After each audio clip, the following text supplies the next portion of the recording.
महिला आप देख रहे हैं दा मुद्दा। हरियाणा में विधानसभा चुनाव में आज प्रचार थम गया है और तमाम राजनीतिक पार्टियों के नेताओं ने अपने अपने प्रत्याशियों के लिए वोट मांगे। और आज जो शोर शराबा कई दिनों से चल रहा था वो शोर शराबा 6 बजे थम गया। मेरे साथ कांग्रेस पार्टी के प्रदेश प्रवक्ता लक्ष्मीकांत शर्मा। लक्ष्मीकांत जी, आपका दा मुद्दा पर स्वागत है। बहुत बहुत धन्यवाद विनोद भाई, और साथ ही दा मुद्दा के दर्शकों को मेरी शुभकामनाएं। लक्ष्मीकांत जी, प्रचार थम गया है, क्या लग रहा है भाई, कांग्रेस पार्टी की सरकार 10 साल बाद हरियाणा में लौटेगी या नहीं लौटेगी? निश्चित तौर पर विनोद भाई, देखिए 10 साल का अरसा एक लंबा अरसा होता है किसी भी सरकार के लिए।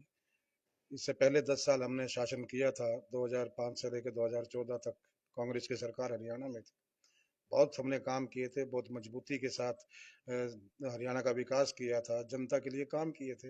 लेकिन न जाने क्या कमियां कहीं रही होंगी, मैं ये मानता हूं, क्योंकि कोई ना कोई कमी कहीं आती है तभी गाड़ी पटरी से उतरती है। तो 2014 में भारतीय जनता पार्टी ने सरकार बनाई। उसमें कहीं ना कहीं एक हिस्सेदारी झूठ की, फरेब की भी थी, बेईमानी की भी थी। जनता से झूठ बोला गया, फरेब किया गया। कहीं 15 लाख का नारा था, कभी किसी के मामले में कुछ था, कभी कुछ था। खैर, वो विषय अब पुराने हो चुके हैं। लोगों ने बहुत ज्यादा भरोसा करके भारतीय जनता पार्टी को सत्ता सौंपी थी 2014 में। ये देखते हुए कि शायद ये लोग जो जो बयानबाजी कर रहे हैं, जो इन लोगों ने जो घोषणाएं की हैं, या जो सबज जनता को दिखाए हैं, 2 करोड़ युवाओं को रोजगार देने की बात आई, पता नहीं क्या क्या देने की बात आई थी, 35 रुपए पेट्रोल डीजल की बात आई थी। ये सब विषय थे जो जनता से जुड़े विषय थे, और कहीं ना कहीं मैं मानता हूं कि हर आदमी लाभ चाहता है, और उस लाभ के लालच में हरियाणा की जनता भी आई थी। 2014 में भारतीय जनता पार्टी की सरकार बनी। बड़ी लोगों की आशाएं थी, उम्मीदें थी। और मैं सच कहूं तो मैं कहीं ना कहीं हमें भी लगता था कि यार, जो लोग कह रहे हैं, हम लोग अगर 45 रुपए पेट्रोल नहीं दे पाए तो शायद ये लोग दे दें। जो हम 35 रुपए डीजल हम नहीं दे पाए, शायद भारतीय जनता पार्टी के हाथों में कुछ जादू की छड़ी होगी, वो दे देगी 35 रुपए लीटर। हम 400 रुपए सिलेंडर छोड़ के गए थे, 375 तक 2014 में छोड़ा था। ये कहते हैं हम 200 रुपए देंगे, हम नहीं दे पाए। लेकिन हमें लगता था कि शायद कहीं ना कहीं ये 200 रुपए का, 250 रुपए का सिलेंडर दे देंगे। ऐसा कुछ हुआ नहीं। लोगों की उम्मीदें टूटी। और मुझे कहते हुए अभी शर्म भी आती है कि जिस तरीके से जुल्म का शासन हरियाणा में कायम किया गया, कि जो बोलो उसको लठ, जो बात करे उसको लठ। लोकतंत्र में ऐसा होता है कहीं क्या? यार, कर्मचारी है, व्यापारी है, दुकानदार है, किसान है, महिला है, आंगनवाड़ी की कार्यकर्ता है, जेबीटी टीचर है, गेस्ट टीचर, ये लोग कौन थे? ये पाकिस्तान से आए थे, फिनलैंड से आए थे, या अमेरिका से आए थे? सारे हरियाणा के लोग थे ना। जेबीटी मास्टर बोलते हैं तो उनको लठ मिलते हैं। आंगनवाड़ी की कार्यकर्ता, क्या गरीब कार्यकर्ता होते हैं, 2-2 हजार रुपए की नौकरी वो करती हैं, वो अपने भत्ते की मांग करते तो उनको लठ मिलते हैं। किसान अपनी जायज मांग है, जिसको नरेंद्र मोदी ने, मुझे आज भी याद है कि जब वो प्रधानमंत्री बनने से पहले रेवाड़ी में एक रैली हुई थी, वहां पर उन्होंने किसानों के लिए और जवानों के लिए घोषणा की थी कि मैं ये किसानों के लिए कर दूंगा, पहली कलम से एमएसपी दूंगा, स्वामीनाथन की रिपोर्ट लागू करूंगा। सत्ता में आते ही वो रिपोर्ट कहां गई, वो वादे कहां चले गए? किस तरीके, जब किसान, देखिए अपना हक मांगना किसी का गुनाह नहीं है भाई, मिलेगा नहीं मिलेगा वो बाद की बात है, वो एक अलग विषय होता है। लेकिन मैं अगर ये कहता हूँ कि यार मैं ये काम कर रहा हूँ, ये मेरी मेहनत है, तो इसका मुआवजा मैं चाहता हूँ, कोई बुरी बात नहीं है। किसान ने समझा कि यार वो इतनी फसल पैदा करते हैं, इतना अनाज देश को देते हैं, शायद उनका पूरा नहीं पड़ता। और नहीं पड़ता क्योंकि मैं भी जिम्मेदार परिवार से आता हूँ, मैंने भी देखी है खेती करके, हम भी आज भी कर रहे हैं। नहीं चलता भाई काम, उसमें नहीं चलता था। गारंटी कुछ नहीं है कि आपकी फसल कहाँ कितनी बिकेगी, कैसे बिकेगी। लेकिन जब किसान ने वो डिमांड की तो सरकार ने नहीं मानने गई। नहीं मानी, कोई बात नहीं है, यहां तक ठीक था। दिल्ली जब किसान ने जाने का ऐलान किया, जब अपनी बात की कि हमारी मांगे अगर हरियाणा में नहीं सुनी जाती तो हम दिल्ली जाकर के सुनाएंगे, यही होता है ना। अगर छोटा अधिकारी बात नहीं सुनता तो आदमी अपर कोर्ट में जाता है, बड़ी अदालत में जाता है। वहां गए तो क्या नहीं हुआ, आप सब लोगों ने देखा है। दिल्ली के बॉर्डर के ऊपर कीलें गाड़ दी गई, वहां पे सलाखें गाड़ी गई हैं, सीमेंट की दीवारें बनाई गई हैं, कि चाइना पाकिस्तान पर, हिंदुस्तान पर हमला कर दे उसके लिए कोई बॉर्डर नहीं है, पाकिस्तान भारत पर हमला करते उसके लिए कोई बॉर्डर निश्चित नहीं किया गया है। लेकिन किसान दिल्ली ना जा पाए उसके लिए दिल्ली को चारों तरफ से सील कर दिया गया, जैसे कि दुनिया का सबसे बड़ा आतंकवादी किसान था। उसके बाद जख्मों पर नमक क्या रगड़ा गया? वो आंदोलनजीवी हैं, परजीवी हैं, ये चोर हैं, ये डकैत हैं, ये आतंकवादी हैं। ये शब्द सरकारों के होते हैं क्या? ये किसान के साथ किया गया, आंगनवाड़ी कार्यकर्ता के साथ किया गया, मैंने बताया है। जेबीटी टीचरों के साथ क्या किया गया, मैंने बताया। यूनिवर्सिटी के कर्मचारियों के साथ क्या हुआ, कुरुक्षेत्र की हम बात करें तो यहाँ क्या नहीं किया गया। मतलब कोई ऐसा विषय आपने छोड़ा नहीं है। महिलाओं के ऊपर जितने अत्याचार हुए 10 साल के अंदर, मैं कहता हूँ कि शायद विश्व रिकॉर्ड एक होगा ये अलग से, कि बहन बेटी की इज्जत सुरक्षित नहीं है। अब देखिए कि हमारे ही पहलवान बेटियां, जिनको नरेंद्र मोदी, देखिए दो चीजें होती हैं, ये दोगलापन अब नहीं चलेगा। विनेश फोगाट थी या साक्षी मलिक थी या बजरंग पूनिया था, जो भी थे वो सारे देश के पहलवान थे। आज थोड़ा विषय बदल चुका है, मैं उस पर जाना नहीं चाहूंगा, लेकिन उस वक्त वो पहलवान थे। इन्हीं पहलवानों को नरेंद्र मोदी जी ने पीएम हाउस में बुला करके ये कहा था कि देश का गौरव है। तब वो देश का गौरव थे। जब उन्होंने भारतीय जनता पार्टी एक नेता के ऊपर आरोप लगाए तो वो देश का गौरव कहां चला गया। मैं ये नहीं कहना चाहता कि क्या गलत और क्या सही था। सबसे जायज बात यह थी कि जो कार्रवाई वो लड़कियां मांग रही थी उसके ऊपर कार्रवाई की जाती, उस मंत्री का इस्तीफा उसी वक्त लिया जाता, जैसे बाकी मामलों में होता रहा। उसी वक्त इस्तीफा लिया जाता, मुकदमा दर्ज किया जाता उसकी। अगर वो दोषी होता तो कोर्ट में फंसता, नहीं होता तो भाई बरी हो जाता, क्या दिक्कत थी। लेकिन ऐसा नहीं किया गया। हाँ, वो कहते ना भी हरियाणा में कहावत है कि रोंदे ज्ञान जो पूछने वाली बात है। रोंदे गांधी ये पूछते कि भाई उसकी कौन था वो महाशय, नाम मेरे जान नहीं रहा, शिव कौन सा था, ब्रिजभूषण क्या था, उसकी टिकट काट कर उसके बेटे को टिकट दे दी गई। उसके बाद ये भी देश के अंदर पहली बार हुआ है कि हमारी एक बच्ची ओलंपिक के फाइनल में पहुंच जाती है। मैं उस विषय पे भी नहीं जाना चाहता वहां पे हुआ क्या है। एक रात के अंदर उसका वजन बढ़ जाता है 100 ग्राम, 3 किलो बढ़ता है वैसे तो, लेकिन कुछ घटा के वो 100 ग्राम बच जाता है। तो क्या इसमें कोई षड्यंत्र की वो नहीं आती, यहां तक स्तर गिर जाता है। ये बहन बेटी के साथ हुआ है, मैं उस पर नहीं जाना चाहता। हरियाणा की जनता ने सब कुछ देखा है। सिलेंडर कहाँ पहुंचा है सबने देखा है, तेल डीजल पेट्रोल कहाँ पहुंचा लक्ष्मण जी, सबने देखा है। आपने काफी चीजें वो गिना दी हैं, बहुत सारे मुद्दे के बारे में बताया, उन मुद्दों को छुआ है, बस से ही आपने प्रयास किया। बात करें 10 साल के बाद भी कांग्रेस पार्टी की जो लहर बननी चाहिए थी ना हरियाणा के अंदर, वो लहर नहीं बनी है।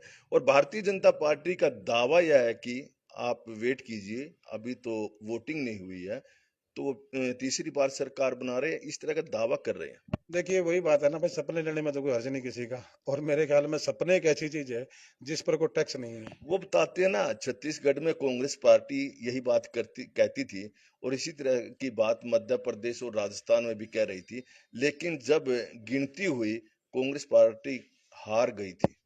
सच हुआ, आपकी बात ये सही है। वहां पे क्या मापदंड रहे वो मन पे जाना नहीं चाहता, क्योंकि छत्तीसगढ़ की पृष्ठभूमि अलग हो सकती है, मध्य प्रदेश की अलग हो सकती है, कुछ और भी कारण हो सकते हैं। दूसरी बात एक चीज और हो सकती है, अतीत से भी इंसान सबक लेता है। कहीं ना कहीं मैं मानता हूँ कि हमने भी बहुत से सबक लिए हैं। कई चीजें हमने देखी कि कहाँ कहाँ ये लोग गड़बड़ करते हैं, हम आज चौकन्ना है। अब वो गड़बड़ हम होने नहीं देंगे। ये जो 300 पार का नारा, 400 पार का नारा देकर जनता को बरगलाना और उसके हिसाब से सारा मीटर सेट करना, फिर 75 पार का नारा देकर हरियाणा में एक मीटर सेट करना, ये अब हम जान चुके हैं, जनता भी जान चुकी है, कुछ होने वाला नहीं है। मूल बात अब जो हरियाणा की जनता देख रही है, विकास कितना हुआ है, काम कितना हुआ है, देश की प्रदेश की जनता को लाभ क्या मिला है। क्या 35 रुपए 40 रुपए डीजल मिला है, पेट्रोल मिला है, क्या गैस का सिलेंडर 200 रुपए आया है, क्या महिलाओं को उनका उसके हिसाब से हिस्सा मिला है। ये सारी चीजें जनता देख रही है। दूसरी बात, कांग्रेस ने जहां विकास को 2014 में जो पैमाना तय किया था, वहां जो वो छोड़ करके गए थे, आज उस पैमाने से हमने शुरुआत की है। कांग्रेस का घोषणा पत्र आपने पढ़ा होगा, हमने 7 बिंदु उठाए हैं, 7 वादे पक्के इरादे के साथ हम मैदान में उतर करके आए हैं। और ये कांग्रेस का इतिहास है कि कांग्रेस ने जो कहा है वो सबसे पहले सरकार आने के बाद उसको लागू किया गया है। आज हम सामाजिक सुरक्षा की बात करते हैं, जी। आज हम महिला की सुरक्षा की बात करते जी। हैं, आज हम युवा के रोजगार की बात करते हैं, आज हम ओपीएस की बात करते हैं। ये सारे मुद्दे नशे लेकर की भी के हम बात बिल्कुल करते हम नशे की बात करते हैं कि नशे के खिलाफ कांग्रेस है जी, इस चले। एरिया में जिस व्यक्ति पर आरोप लगते रहे हैं कि नशे का ज्यादा कारोबार करते हैं, वो पीछे किया होगा, टिकट भी आपकी पार्टी उन्हीं को दे देती है। उन्हीं को नहीं, उन्हीं का मतलब होता है कि बहुत सारे। देखिए मैं अभी उस मामले में मैंने कहा कि एक तो उसकी पृष्ठभूमि मेरे पास अभी नहीं है, जी। कोई मेरे पास उसके आरोप पत्र तय नहीं है। हाँ, जी। ये मामला मैं स्वीकार करता हूँ, कहीं ना कहीं बातें उठी हैं, बातें आई हैं। और देखिए बातें कोई झूठी नहीं होती भाई, जनता ने कोई बात उठाई, कोई मुद्दे हुए हैं, कहीं ना कहीं वो मान सकते हैं, कहीं ना कहीं चूक हो सकती है, कोई बड़ी बात नहीं है। लेकिन अगर हम उस एक चीज के लिए, एक दाने के लिए सारी खिचड़ी को तो नहीं खराब कर सकते ना। आज कांग्रेस पार्टी आप बिल्कुल इस भ्रष्टाचार की भी बात करते हैं, नशे के साथ भ्रष्टाचार रोकने की भी बात करते हैं। ईडी के शिकंजे में तो आपके कई विधायक पहले वाले भी आए हैं। फंसे भी हैं, जेल में भी रह के आए हैं। नहीं, उनका रिजल्ट क्या आया भाई? किसी को सजा हुई? हो जाएगी ना, अभी तो नहीं, केस चल रहा है सुनिए भाई ना, जरा, केस चल रहा है ना। तो ये क्या सारा भ्रष्टाचार कांग्रेस में है? अब वही आदमी भारतीय जनता पार्टी ज्वाइन कर लेता है। आप मुझे बताएं कि अजीत पवार का क्या हुआ? आप मुझे बताएंगे अशोक चौहान के साथ क्या हुआ है? हो गए बरी? नहीं, नहीं हरियाणा नहीं, के भी किसी देखिए मैं हरियाणा के भी किसी नेता का नाम लीजिए ना, सुनिए ना साहब, जो संदीप सिंह, कांग्रेस में अरे थे और जब साहब, जब आरोप लगे और भारतीय जनता, आप उनका नहीं नाम क्यों नहीं ले सुनिए, रहे? सुनिए ना साहब, मैं आपको बताता हूँ कि कितने वो लोग हैं जो कांग्रेस छोड़ के भाजपा में चले जाते हैं तो ईडी सब कुछ खत्म कर देती है।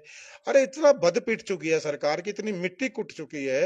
एक एक वो डॉक्यूमेंट्री भी चली है पीछे कि साहब किसी को टेलीफोन आता है ईडी वाले का कि साहब फलां बोल रहे हो, बोला हाँ जी, बोला मैं ईडी ऑफिस से बोल रहा हूँ।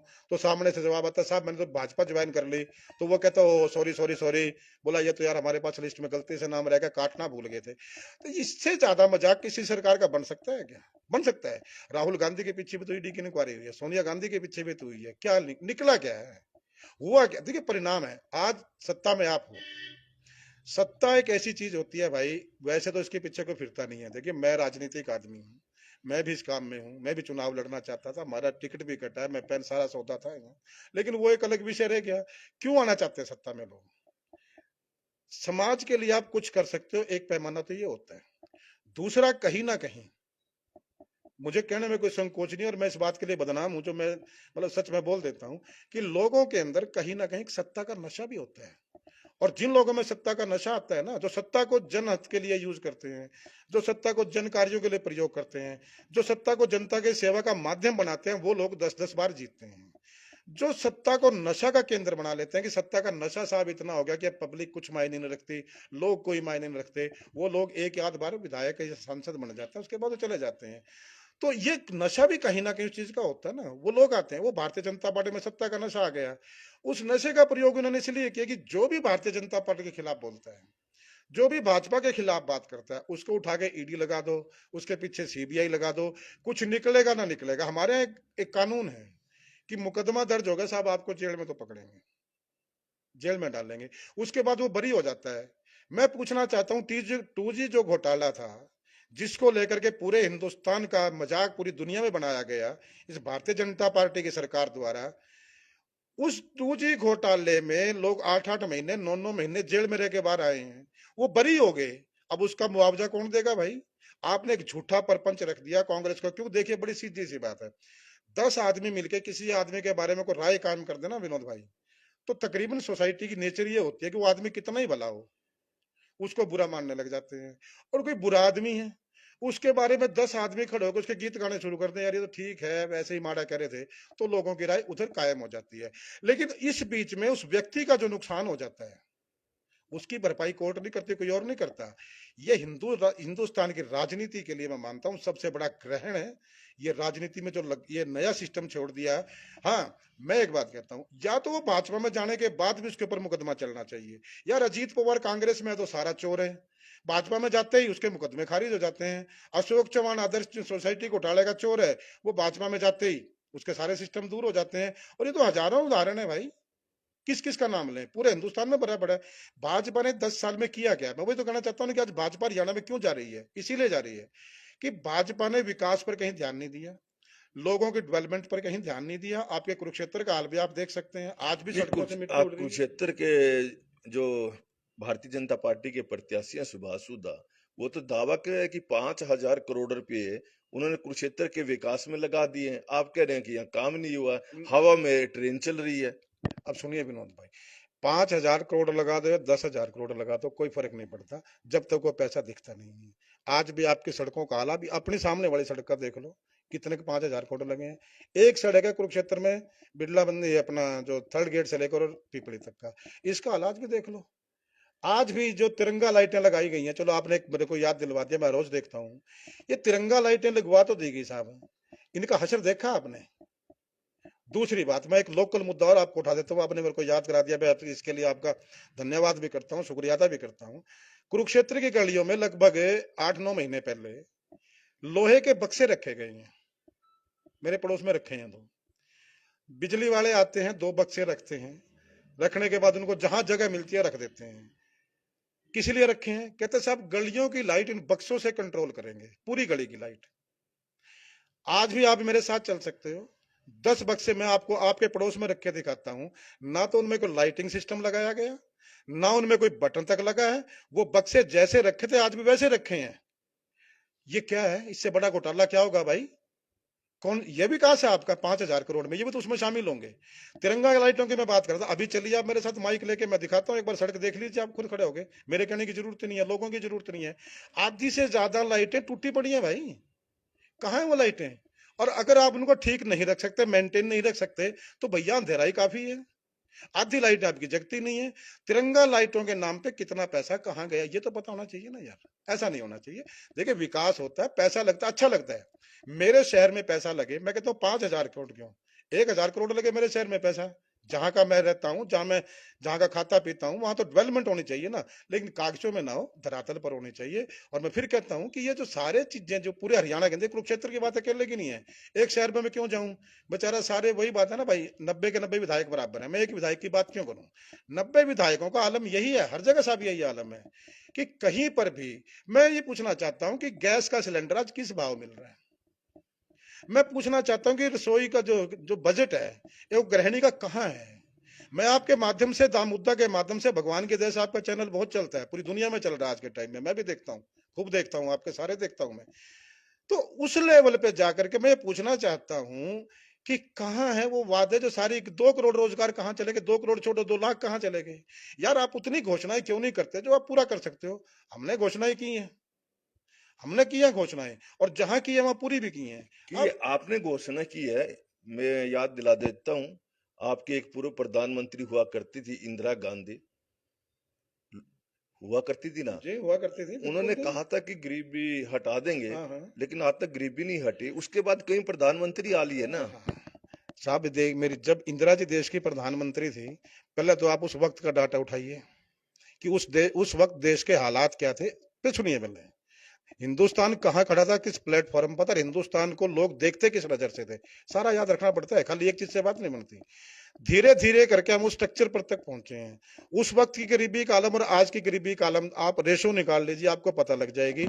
आज, अभी मैं 14 से पहले की बात कर रहा हूँ, हर हाथ में काम था, थोड़ा था ज्यादा था, मैं नहीं कहता कि सारे गजेटेड अफसर लगेंगे, सारे डॉक्टर लगेंगे, सारे इंजीनियर बनेंगे, सारे बड़े बड़े उद्योगपति बनेंगे। भाई जितनी जिसकी हैसियत है, अगर मैं 10 रुपए कमाने वाला व्यक्ति हूँ तो मैं उस हिसाब से काम कर रहा हूँ। मैं 100 रुपए कमाता हूँ उस हिसाब से करता हूँ, 1,000 रुपए कमाता हूँ तो उस हिसाब से मैं काम करता हूँ। अब सारे तो बराबर नहीं हो सकते भाई, सारे डॉक्टर नहीं बनेंगे, सारे इंजीनियर नहीं बनेंगे, लेकिन हर हाथ को काम था, हर पेट में रोटी थी। लेकिन पिछले 10 साल के अंदर किसी हाथ में काम नहीं है। नौजवान, अगर यहाँ काम होता, आजकल एक विषय है बहुत जबरदस्त, आधे से ज्यादा हरियाणा नौजवानों से खाली हो चुका है। या तो 20 साल से कम का बच्चा मिलेगा, और या तो 50 साल से ऊपर का मिलेगा। बीच की पीढ़ी कहाँ चली गई यार? आधे से ज्यादा विदेश जा चुकी है।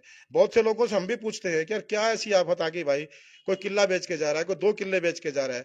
2-2 किले वाला तो इंसान मेरे ख्याल में हरियाणा में तो कोई बचा नहीं है। नहीं, वो लक्ष्मी नहीं, एक मिनट सुनिए पहले इसकी बात। अगर उन लोगों को यहाँ रोजगार मिलता है, मैं आपके माध्यम से पूछना चाहता हूँ, दामुद्दा से के माध्यम प्लेटफॉर्म पर पूछना चाहता हूँ, और लोगों के कहूंगा मैं कि वो दामुद्दा पर आकर के जवाब दें इस बात का, कि जिस आदमी को अपने घर में खुशी मिलती होगी, जिस आदमी को अपने घर में रोजगार मिलता होगा, जिस आदमी को अपने घर में भरपेट रोटी मिलेगी, वो पड़ोस में क्या खाक चढ़ने जाएगा? तो इसके लिए किसको दोषी मान रहे हो आप? सरकार दोषी है भाई। सरकार कौन सी दोषी है? ये भारतीय जनता पार्टी की बिल्कुल, है। आपने एक अच्छा मुद्दा उठाया, क्योंकि आजकल जो विदेश में बहुत सारे लड़के हरियाणा से भी जा रहे हैं। राहुल गांधी ने भी यह मुद्दा उठाया, और राहुल गांधी अमेरिका में बहुत सारे युवकों से मिले हैं। लेकिन मेरा सवाल लक्ष्मीकांत शर्मा, जो कांग्रेस पार्टी के प्रदेश प्रवक्ता हैं, पंजाब है, पंजाब है ना, हम्म, हिंदुस्तानी में है ना, हम्म, और वहां पंजाब में भारतीय जनता पार्टी की आज तक अकेले दम पर सरकार नहीं बनी। हम्म, बादल के साथ सरकार बिल्कुल निश्चित तौर ठीक पर है। बनाई हाँ है। हाँ।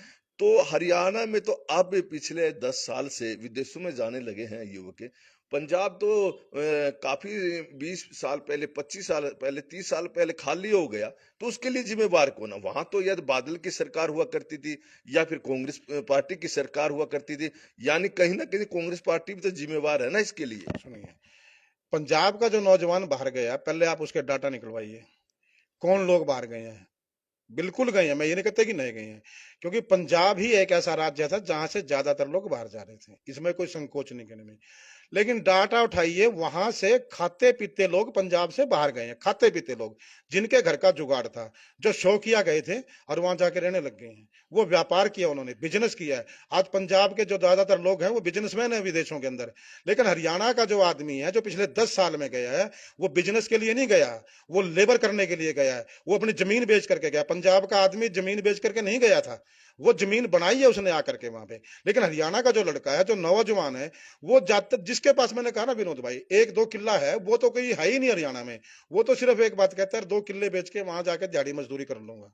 वो वहां दिहाड़ी मजदूरी करने को तैयार है। मैंने, दोनों में अंतर है, यही अंतर है सबसे नहीं, बड़ा। दोनों में कि अंतर नहीं, मैं अंतर मेरी मैं बात बता सुनो ना। कि यहाँ अगर आपको सरकार, दोनों में नहीं अंतर नहीं इसलिए नहीं आपको नहीं दोनों में अंतर इसलिए लग रहा मैंने है ना, कहा, मैंने उसकी कहा जिम्मेवारी आप नहीं नहीं, लोगों पर आ जाती है बिल्कुल नहीं पंजाब है की। वहां आपने घुमा दी बात है नहीं, कोई बात व्यवसाय देखिए, के, सुनिए आप, वहां से वो मैं लोग भी बात नहीं घुमाता इसीलिए हूँ, रोजगारी के लिए सुना गए हैं।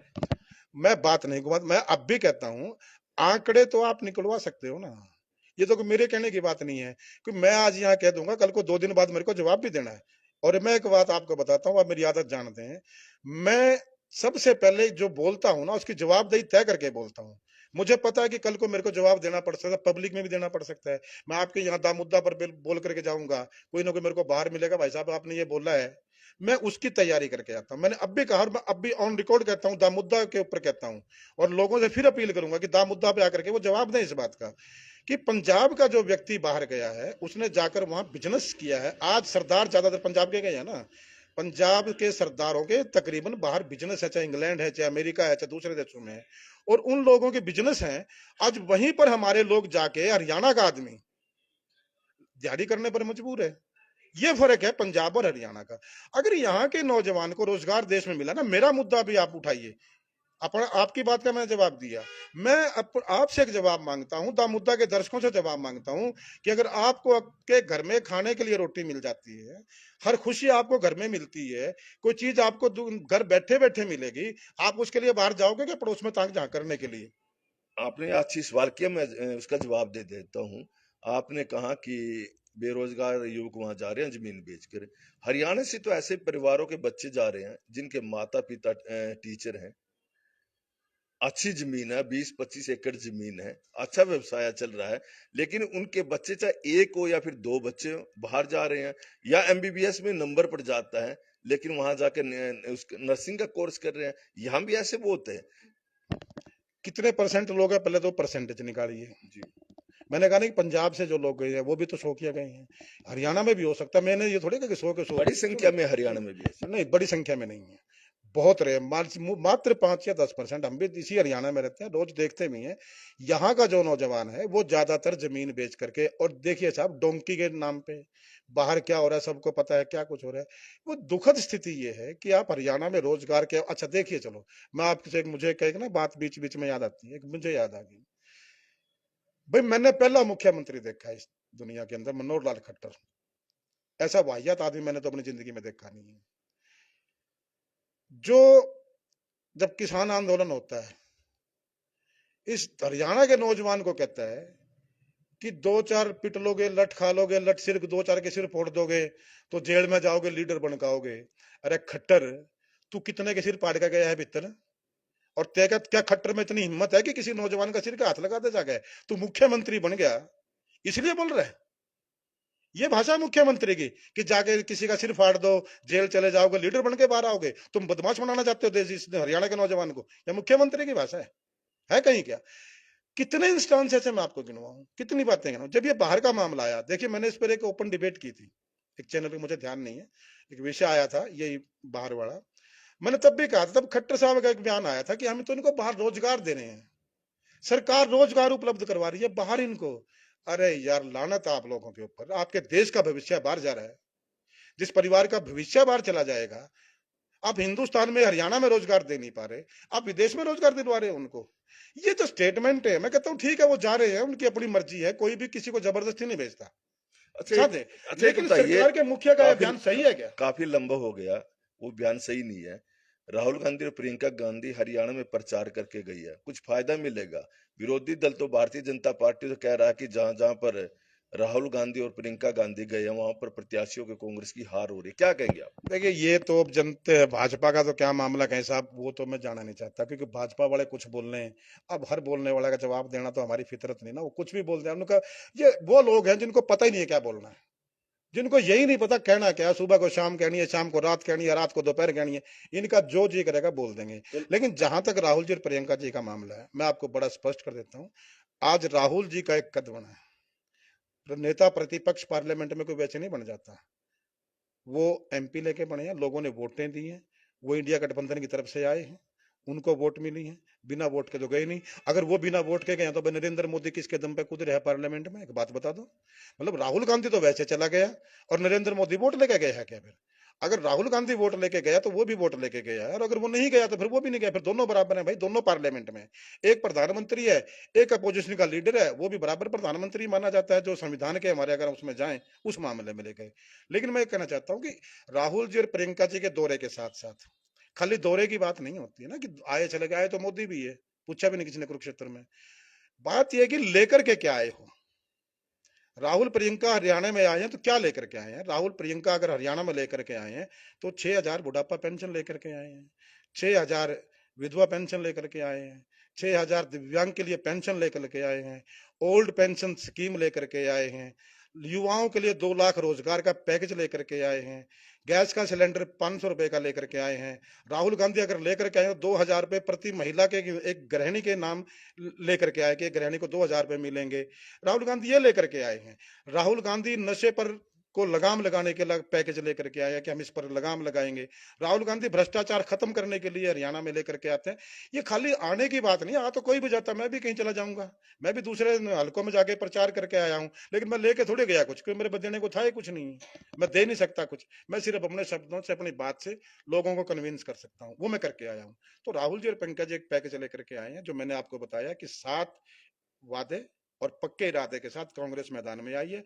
और ये निश्चित तौर है कि भारतीय जनता पार्टी 8 तारीख को यहां से विदाई लेगी, हर हाल में लेगी और हर कीमत पर लेगी। कॉन्फिडेंस या ओवर कॉन्फिडेंस? सिर्फ कॉन्फिडेंस, ओवर कॉन्फिडेंस तो कभी कांग्रेस रखता ही नहीं, रखती नहीं। कभी नहीं रखी। तो मुख्यमंत्री कौन बनेगा अगर आपकी बात मान ली जाए कि कांग्रेस पार्टी की सरकार आ गई है, मुख्यमंत्री कौन बनेगा? कांग्रेस पार्टी में तो भूपेंद्र सिंह हुड्डा दावा कर रहे हैं कि वो मुख्यमंत्री बनेंगे, उधर कुमारी शैलजा भी कह रही है कि नहीं नहीं मैं भी मुख्यमंत्री बनूंगी। नहीं, मैं भी मुख्यमंत्री नहीं बनूंगी भाई, मैं ही बनूंगा, मैं भी नहीं बनूंगा, वो मामला नहीं है।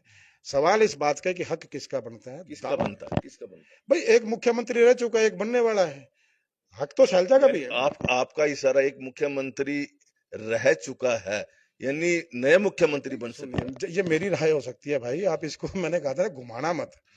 ये मेरी राय है, मैं काम कर रहा हूँ। देखिए, अब मैं थोड़ा सा 2 मिनट आपके लूंगा। थानेसर विधानसभा में 30 साल से काम कर रहा हूँ। इस बार मेरा टिकट लगभग लगभग कंफर्म था। कंफर्म इसलिए था कि एक पॉलिसी आई थी और वो पॉलिसी राहुल जी लेकर के आए थे, मामला चला था, नाम आया, सब कुछ आया। लेकिन वही बात है कि अंत में आते आते नहीं मिल पाया। लेकिन मेरा हक तो था ना, मैंने मांगा अपना हक, नहीं मिला वो एक अलग मामला है। शैलजा का हक बनता है, हुड्डा साहब का हक बनता है, लेकिन देना तो पार्टी आला कमान का मामला है ना। ये हुड्डा साहब तय कर सकता, ना कोई और तय कर सकता। ये तो जब सरकार बनेगी, हमारे परमात्मा की कृपा से 60 से ज्यादा विधायक चुन करके आएंगे, 60-65 विधायक कांग्रेस से कम आएंगे। उनकी राय के साथ पार्टी का जो आला कमान है, आदरणीय खड़गे साहब है, राहुल जी हैं, सोनिया जी हैं, वो फैसला तय करेंगे और वो फैसला सबको मानना होगा। वही मुख्यमंत्री होगा जिसको विधायकों का साथ होगा और जो है राहुल जी, सोनिया जी का, इनका, खड़गे साहब का आशीर्वाद होगा। 10 साल आपकी सरकार रही है, 2005 से 2014 तक। उस सरकार में ये आरोप भी लगे आपकी सरकार पे, आपकी सरकार क्षेत्रवाद को बहुत बढ़ावा देती है। एक विशेष क्षेत्र जो पूर्व मुख्यमंत्री का क्षेत्र है, वहां के युवकों को नौकरी दी गई थी, और जो नॉर्थ हरियाणा है, यहाँ के युवकों बेरोजगार रह गए थे, नौकरी नहीं मिली थी। अगर आपकी सरकार आ जाती है और मान लीजिए पूर्व मुख्यमंत्री भूपेंद्र सिंह हुड्डा ही मुख्यमंत्री बन जाते हैं, तो उस स्थिति में अगले 5 साल में तो ऐसा नहीं होगा कि एक विशेष क्षेत्र के युवकों को विनोद नौकरी मिले। भाई, आपने तय किया कि वही मुख्यमंत्री होंगे, मैं इस बात पे भी जाना नहीं चाहता। जी। पहला तो यही प्रश्न गलत है कि वो मुख्यमंत्री होंगे, कौन होंगे। मुख्यमंत्री तो 8 तारीख के बाद, अब क्षेत्रवाद तो नहीं होगी। क्षेत्रवाद तो सवाल ही नहीं पैदा होता। वही देखिए, अब मैं एक क्षेत्रवाद पर के बात कह देता हूँ। हो सकता है मेरी बात कहीं तक जाए, और जाने भी चाहिए, हर्ज भी क्या है भाई, मैं किसी का लेकर थोड़ी खा रहा हूँ। पार्टी में काम कर रहा हूँ, अपनी जवानी पार्टी को दी है, अपना पैसा पार्टी को दिया है, अपना टाइम पार्टी को दिया है, अपनी जिंदगी पार्टी को दी है। बदले में अब तक मिला कुछ नहीं है, उसका गम नहीं। क्यों? क्योंकि मैं इस देश का बच्चा हूँ, देश के लिए काम करता हूँ। चंद्रशेखर आजाद और भगत सिंह जैसे लोगों को मानने वाला व्यक्ति हूँ कि उन लोगों ने अपनी जवानियां इस देश के लिए लगाई थी, तो मेरा भी कुछ दायित्व बनता है। मुझे उसका कोई दुख नहीं है। अभी मेरे से सवाल भी आया था, मेरे से पूछा भी गया था मीडिया द्वारा कि आपको दुख नहीं आएगा? भाई, दुख तो आया है, दर्द भी हुआ है, बहुत ज्यादा गम भी अंदर है कि यार मेरा हिस्सा मुझे नहीं मिला। लेकिन फिर मैं कहीं ना कहीं उन लोगों को देख के एक इंस्पिरेशन ले लेता हूँ कि यार जब ये लोग देश के लिए कुछ कर सकते हैं तो मैं क्यों नहीं। सवाल इस बात का है विनोद भाई, हक तब मिलता है जब कोई ढंग से ले। हक लेने के लिए लड़ना पड़ता है। आपकी ही कुरुक्षेत्र की कांग्रेस में बहुत से लोग थे, जाए बात कहीं तक जाए, भाड़ में, इससे कोई फर्क पड़ने वाला नहीं है। कितने लोग हक मांगने के लिए आए थे? हक तो मांगना पड़ेगा। ये जो नुमाइंदे चुन करके आएंगे, जो विधायक चुन करके आएंगे, ये उनका दायित्व है। एक देसी कहावत है हरियाणा की कि रोए बिना तो माँ भी दूध नहीं देती। जब तक बच्चा रोए ना, कितना ही माँ फ्री बैठे, बच्चे को दूध नहीं देगी। बच्चा रोएगा, चिल्लाएगा तो माँ बोलेगी क्या आफत आ गई, तो उसको दूध पिलाएगी। तो भाई हक ऐसे थोड़ी मिल जाता है यार, अगर ये आरोप लगते हैं। एक सेकंड, इस बार तो आप खूब रोए है एक ना, सेकंड, एक सेकंड, फिर भी नहीं मिला कुछ। एक सेकंड। मुझे नहीं मिला ना, मैं तो वो मान गया पहले ही बात कि मुझे नहीं मिला। लेकिन मैंने कहा दुख है, दर्द है, बिल्कुल है, लेकिन मैं निराश नहीं हूं, हताश नहीं हूं, क्योंकि लक्ष्मीकांत शर्मा आखिरी सांस तक लड़ने वाला आदमी है। चाहे किसी से भी लड़ना पड़े, अपने हक के लिए लड़ना पड़े, अपनी कांग्रेस पार्टी के साथियों के हक के लिए लड़ना पड़े, मैं लड़ता हूं, और कांग्रेस के हक के लिए भी लड़ता हूं। लेकिन मैंने कहा कि जो आपने मुद्दा उठाया क्षेत्रवाद का, क्षेत्रवाद तब आता है जब आपके लोकल नुमाइंदे कमजोर होते हैं। ओम प्रकाश चौटाला मुख्यमंत्री रहे, तब भी यही आरोप लगे थे कि यार ओम प्रकाश चौटाला ने सिरसा की डेवलपमेंट कर ली, कुरुक्षेत्र का थलका नहीं हुआ। मैं ओम प्रकाश चौटाला को थोड़ी दोष देता हूं। मैं कहता हूं ओम प्रकाश चौटाला ने जो विधायक यहां से बनाए थे, जो मंत्री यहां से बने थे, जिन लोगों ने काम किया है, कमी तो उनकी होगी ना। कांग्रेस में भूपेंद्र सिंह हुड्डा मुख्यमंत्री रहे हैं, अगर यहाँ डेवलपमेंट कोई नहीं कर पाया तो कमी किसकी है? आप अपना हिस्सा क्यों नहीं ले पाते? मुझे विधायक बनाते, मैं देखता हूँ हिस्सा कैसे मिलता है। हिस्सा लेना पड़ता है, काम लेना पड़ता है, सब जगह देते हैं, देता हर कोई है, लेकिन कुछ के लोग क्या होता है। मैं एक बड़ी देसी सी बात कह देता हूँ यार, किसी एमएलए, विधायक को, मंत्री को अपना काम होता है तो सारे हो जाते हैं। जब कार्यकर्ता की बात आती है तो कहला मुख्यमंत्री नहीं सुनता। अब ये भाजपा के राज में भी यही आ रही बात ना, कई जगह आई है कि बोला मुख्यमंत्री नहीं सुनता। ये कांग्रेस की और किसी और की बात नहीं है, ये सब पॉलिटिकल सिस्टम है। किसी भी, चाहे भारतीय जनता पार्टी, आज कोई मंत्री होगा, उसका खुद का काम होगा तो 1 मिनट में कलम चल जाती है मुख्यमंत्री की। लेकिन जब वर्कर की बात आती है, करवाना है तो ठीक है, यार नहीं होगा तो क्या कहेगा? बोला यार क्या करूं, बोला सैनी सुनता नहीं, खट्टर सुनता नहीं। क्यों भाई? तेरे मामले में सुन ली और वर्कर के मामले में नहीं सुनेगा। तो मेरा यही कहना है कि जब हल्के का नुमाइंदा सही है, देखिए लड़ाई लड़नी पड़ती है, बिना लड़े कुछ नहीं मिलता आज के टाइम में आपको लेने के लिए, वरना देने को सब तैयार है। ना कोई और माड़ा है, ना क्षेत्रवाद कहीं फैल सकता। फैलवाने वाले हम ही लोग होते हैं, मेरे जैसे लोग होते हैं, जो अपने थोड़े से लालच के लिए और दूसरे का हिस्सा मरवा बैठते हैं। ये थे हमारे साथ लक्ष्मीकांत शर्मा, जिन्होंने बेबाकी से अपनी बात रखी और दावा किया है कि भारतीय जनता पार्टी की जो सरकार है वो अब जाने वाली है और हरियाणा की जनता एक बार फिर कांग्रेस पार्टी की सरकार बनाएगी। और देखिए, लक्ष्मीकांत शर्मा भी थानेसर विधानसभा से टिकट मांग रहे थे, लेकिन इस दफा टिकट नहीं मिली और कहीं ना कहीं उम्मीद रख रहे हैं कि हो सकता है कि मुख्यमंत्री कुमारी शैलजा बन जाए। हालांकि यहाँ भूपेंद्र सिंह हुड्डा और कुमारी शैलजा दोनों के बीच में मुख्यमंत्री पद की लड़ाई है और कांग्रेस पार्टी हाईकमान तय करेगा कि मुख्यमंत्री कौन बनेगा। और एक सवाल और मैं लास्ट में पूछ लेता हूं जाते जाते, और मेरे अभी ध्यान में आया है कि लक्ष्मीकांत शर्मा डॉक्टर अशोक तंवर के खास हुआ करते थे और उम्मीद थी कि लक्ष्मीकांत शर्मा को डॉक्टर अशोक तंवर 2019 में टिकट दिलवा देंगे, लेकिन टिकट तो दिलवा नहीं पाए। तो उसके बाद डॉक्टर अशोक तंवर कांग्रेस पार्टी छोड़ गए थे और आज कई पार्टियों में चक्कर लगाने के बाद डॉक्टर अशोक तंवर कांग्रेस पार्टी में आ गया, आपके पुराने साथी आ गया जाते जाते, जब छोटे से भाई देखिए, वही बात है ना भाई, कि परिवार का कोई साथी जो कहीं बाहर चला जाता है, रूठ के चला जाता है, नाराज होकर चला जाता है, किसी भी कारण से चला जाता है, वो परिवार में वापस होता है तो अच्छा लगता है। तो आप कुमारी शैलजा के नजदीक रहेंगे या फिर डॉक्टर अशोक तंवर के साथ जाएंगे? मैं मेरी नेता बहन कुमारी शैलजा है। मेरी वो फितरत नहीं है कि मैं अपनी आदतें बदलूं या कुछ चीजें बदलूं। मैं कभी बदलता नहीं हूं। मैंने जिसको थामा है, अशोक तंवर मेरा साथी है, भाई है, इसमें तो कोई दिक्कत नहीं है। अब ये बताइए ना, आप इसमें तो कोई अलग सी बात ही नहीं है। और फिर मोर ओवर वो भी कांग्रेस में आया, कोई बाहर तो आए नहीं। वो कल लोग दूसरी पार्टी में गए थे, मैं तो नहीं गया था। मेरी दोस्ती तब भी थी। वो तीसरी पार्टी में गए, जब वो गए तब भी मैं नहीं गया। मैंने तब भी कहा था कि भाई साहब, दोस्ती अपनी जगह है, रिश्ते अपनी जगह हैं, लेकिन पार्टी राजनीतिक मामला अपनी जगह है। तो मैं राजनीति मेरी अपनी अलग है, दोस्ती मित्रता वो आपके साथ भी मेरी है, वो दूसरे कोई साथी होंगे उसके साथ भी मेरी है। कई बार एक दूसरे साथी की नहीं बनती, लेकिन बीच वाला मामला होता है, ठीक अलग से होता है। तो अशोक तंवर जी आए हैं, उनका स्वागत है। देखिए, लक्ष्मीकांत शर्मा ने साफ शब्दों में बोल दिया, ठीक है, अगर वापसी डॉक्टर अशोक तंवर ने की है, लेकिन अब तो उनकी निष्ठा कुमारी शैलजा जी के साथ है और उनके साथ रहेगी।